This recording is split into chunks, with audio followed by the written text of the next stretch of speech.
नमस्कार दोस्तों, आप सभी को राधे राधे और जय श्री राम। आप सभी का हमारे इस नई वीडियो में स्वागत है। आज की इस वीडियो में हम बात करेंगे आने वाली योगिनी एकादशी के बारे में। साथियों, अगर अभी तक आपने हमारे चैनल को सब्सक्राइब नहीं किया है तो ज़रूर कर लें।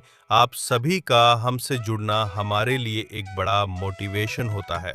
आइए दोस्तों, वीडियो शुरू करते हैं। योगिनी एकादशी का व्रत आषाढ़ महीने के कृष्ण पक्ष की एकादशी को मनाया जाता है। इस साल ये व्रत 21 जून को पड़ रहा है। मान्यता है कि इस दिन भगवान विष्णु की पूजा और तुलसी माता की पूजा करने से सभी संकट दूर होते हैं और मनोकामनाएं पूरी होती हैं। योगिनी एकादशी का पर्व हर साल भक्ति भाव के साथ मनाया जाता है।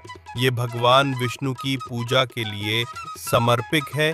हिंदू पंचांग के अनुसार ये व्रत आषाढ़ महीने के कृष्ण पक्ष की एकादशी तिथि को रखा जाता है। इस साल ये व्रत 21 जून को रखा जाएगा। कहा जाता है कि इस दिन श्रद्धा अनुसार पूजा पाठ करने से जीवन के सभी संकटों का नाश होता है। वहीं इस दिन देवी तुलसी की पूजा का भी खास महत्व है। ऐसे में इस दिन तुलसी के पौधे में जल चढ़ाएं, शाम के समय दीपक जलाएं, तुलसी माता के 108 नामों का जप करें। इससे सभी मनोकामनाओं की पूर्ति होगी। तो आइए इस बारे में मैं विस्तार से चर्चा करते हैं। एकादशी की अत्यधिक धार्मिक मान्यता होती है। माना जाता है कि एकादशी पर पूरे मनोभाव से व्रत रखा जाए तो जीवन के सभी कष्ट छट जाते हैं और पापों से मुक्ति मिलती है। माना जाता है कि योगिनी एकादशी का व्रत करने पर 88,000 ब्राह्मणों को भोजन करवाने जितना पुण्य मिलता है। साल भर में 24 एकादशी पड़ती हैं, जो हर महीने के कृष्ण पक्ष और शुक्ल पक्ष की एकादशी तिथि पर रखी जाती हैं। इसी तरह आषाढ़ माह के कृष्ण पक्ष में पड़ने वाली एकादशी को योगिनी एकादशी कहा जाता है। एकादशी पर पूरे मनोभाव से भगवान विष्णु की पूजा आराधना की जाती है।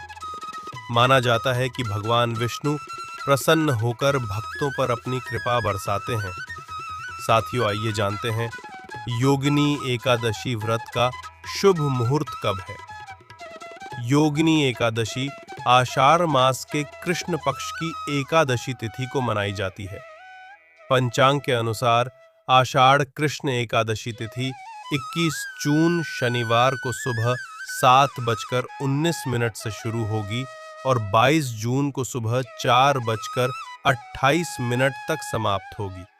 ऐसे में योगिनी एकादशी का व्रत 21 जून 2025 को ही रखा जाएगा। वहीं योगिनी एकादशी का पारण 22 जून को होगा। योगिनी एकादशी व्रत के पारण का शुभ मुहूर्त 22 जून रविवार को दोपहर 11:47 से शाम 4:35 के बीच है। पारण तिथि पर हरि वासर समाप्त होने का समय सुबह 9:41 है। साथियों, आइए जानते हैं योगिनी एकादशी की पूजा विधि के बारे में। योगिनी एकादशी के व्रत के नियम दशमी की शाम से ही शुरू हो जाते हैं और अगले दिन एकादशी तक रहते हैं। दशमी तिथि पर रात के समय गेहूं, मूंग और जौ का सेवन नहीं किया जाता है। दशमी की रात को नमक भी नहीं खाते हैं। अगली सुबह एकादशी पर स्नान के पश्चात व्रत का संकल्प लिया जाता है और फिर स्वच्छ वस्त्र धारण किए जाते हैं। एकादशी पर भगवान विष्णु की पूजा करने के लिए कलश में जल भरकर रखा जाता है। टीका लगाया जाता है, अक्षत लगाया जाता है, आरती की जाती है और भोग लगाकर पूजा का समापन होता है। भोग में तुलसी शामिल करना अत्यधिक शुभ होता है। अब जानते हैं योगिनी एकादशी पर दान का क्या महत्व है। सनातन धर्म में दान को अत्यंत पुण्यदायक कर्म माना गया है। भारत में सदियों से दान की परंपरा रही है। लोग मानसिक शांति, इच्छा पूर्ति, पुण्य लाभ, ग्रह दोष से मुक्ति और ईश्वर की कृपा प्राप्त करने हेतु विशेष अवसरों पर दान करते हैं। धार्मिक मान्यता है कि एकादशी जैसे शुभ दिन पर दिया गया दान इस जीवन में ही नहीं बल्कि आने वाले कई जन्मों तक फल प्रदान करता है। दान से जीवन की अनेक समस्याएं दूर होती हैं। अच्छे कर्म हमारे भाग्य को सकारात्मक रूप से प्रभावित करते हैं। हमारे धर्म ग्रंथों में ऋषि दधीची और दानवीर कर्ण जैसे महान दानियों का उल्लेख मिलता है, जिन्होंने मृत्यु तक भी दान देना नहीं छोड़ा। योगिनी एकादशी पर क्या क्या दान करें? इस दिन विशेष रूप से निम्न वस्तुओं का दान करना अत्यंत शुभ माना जाता है: अन्न और अनाज, फल और मीठे पदार्थ, वस्त्र, जल से भरे घड़े, छाता, जूते चप्पल आदि। साथियों, अब हम और आप मिलकर योगिनी एकादशी व्रत कथा को सुनते हैं। महाभारत काल की बात है कि एक बार धर्मराज युधिष्ठिर ने भगवान श्री कृष्ण कहा, हे त्रिलोकीनाथ, मैंने ज्येष्ठ माह के शुक्ल पक्ष की निर्जला एकादशी की कथा सुनी। अब आप कृपा करके आषाढ़ माह के कृष्ण पक्ष की एकादशी की कथा सुनाइए। इस एकादशी का नाम तथा माहात्म्य क्या है, सो अब मुझे विस्तार पूर्वक बताएं।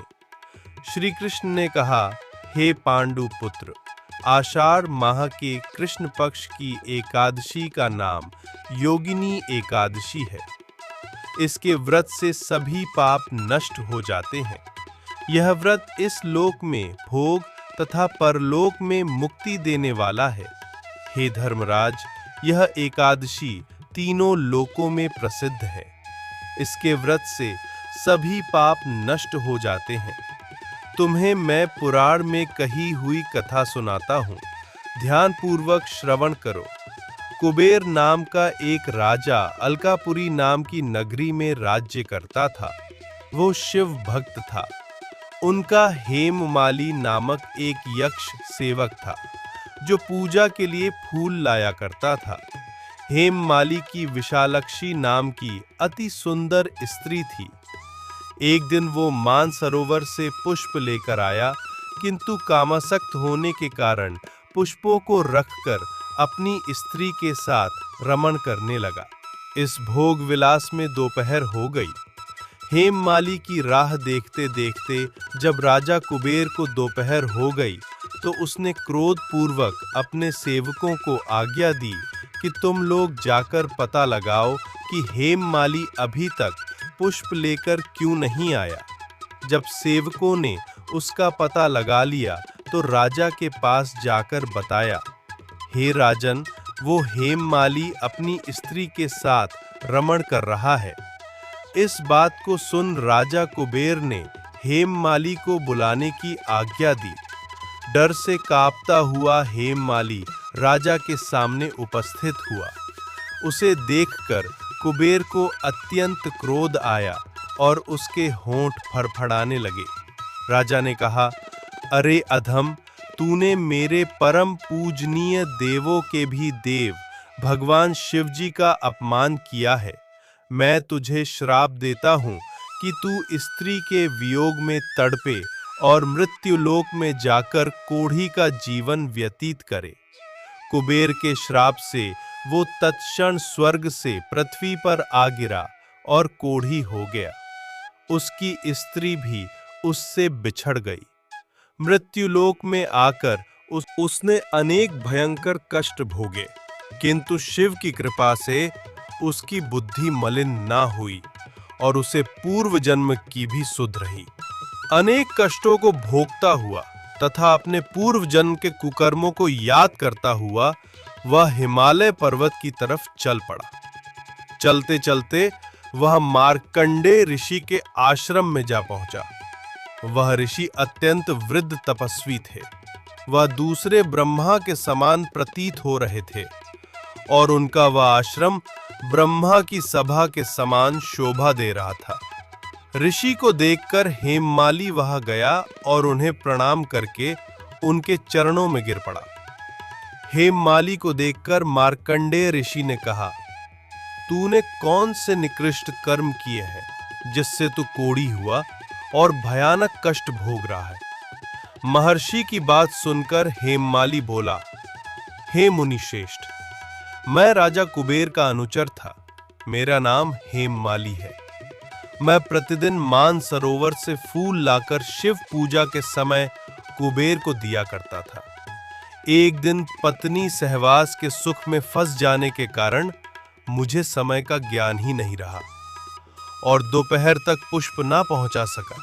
तब उन्होंने मुझे श्राप दिया कि तू अपनी स्त्री का वियोग और मृत्युलोक में जाकर कोढ़ी बनकर दुख भोग। इस कारण मैं कोढ़ी हो गया हूँ तथा पृथ्वी पर आकर भयंकर कष्ट भोग रहा हूँ।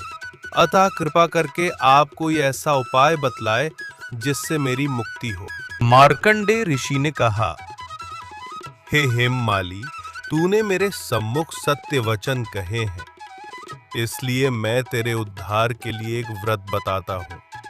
यदि तू आषाढ़ माह के कृष्ण पक्ष की योगिनी नामक एकादशी का विधान पूर्वक व्रत करेगा तो तेरे सभी पाप नष्ट हो जाएंगे। महर्षि के वचन सुन हेममाली अति प्रसन्न हुआ और उनके वचनों के अनुसार योगिनी एकादशी का विधान पूर्वक व्रत करने लगा।